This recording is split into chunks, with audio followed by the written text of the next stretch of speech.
Welcome back. Well, it could be suggested that the Vancouver Canucks and the Florida Panthers have been on different paths recently. Florida's won back-to-back Stanley Cups, while Vancouver's only made the playoffs twice in the last 10 years. But their American Hockey League farm teams meeting in the Calder Cup final. Hey, Canucks Nation, are you ready for this? History has been made! For the first time in franchise history, the Abbotsford Canucks are Calder Cup champions! What a great call. History has indeed been made by the Abbotsford Canucks. The Canucks beating the Charlotte Checkers in 6 games en route to their very first ever Calder Cup title. Abbotsford becomes the first Vancouver Canuck affiliate to win the trophy and the first champion to come out of the Pacific Division since it was formed back in 2015. Goaltender Artur Chilovs was named the MVP of the playoffs. Canada has their own fate in their hands tonight in the final group stage game at the CONCACAF Gold Cup. Nelson chips this one in towards the back post.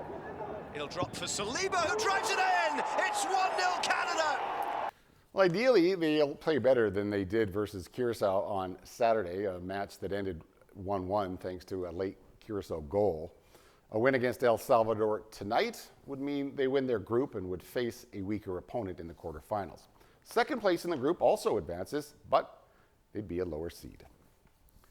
And finally, a nature walk taking an unexpected turn for a Vancouver Island hiking group when they uncovered a priceless piece of the past. A simple discovery, reconnecting a family with memories from the Second World War. Here's Adam with tonight's Sawatsky sign-off.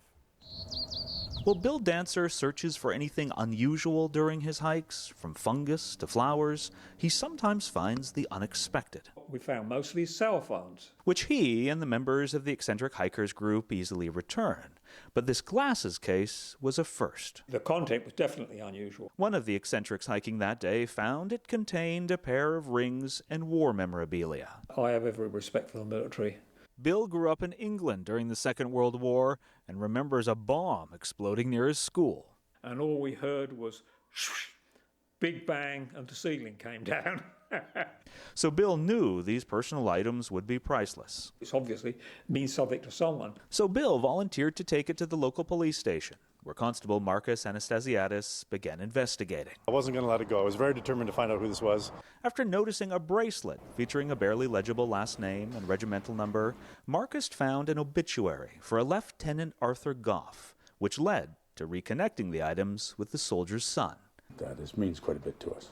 Jim Goff doesn't know how these items went missing during his sister's recent move, but he has no doubt his dad served at Juno Beach on D-Day. It was one of those times of his life, I think, that he wanted to forget. And because he barely spoke of it, these are enduring reminders of his dad's long life of distinguished service.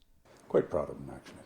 And Bill is grateful for all the people whose sacrifices led to the end of the war, which he remembers celebrating as a boy by racing to the local sweet shop on VE Day.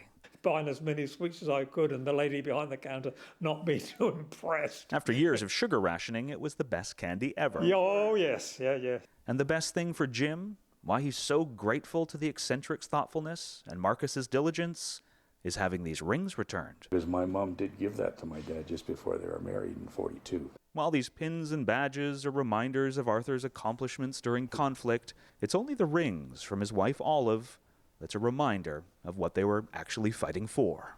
Adam Sawatsky, CTV News, Saanich. All right, that is our newscast for tonight. Thank you so much for watching. We'll see you back here tomorrow night at 6. Good night.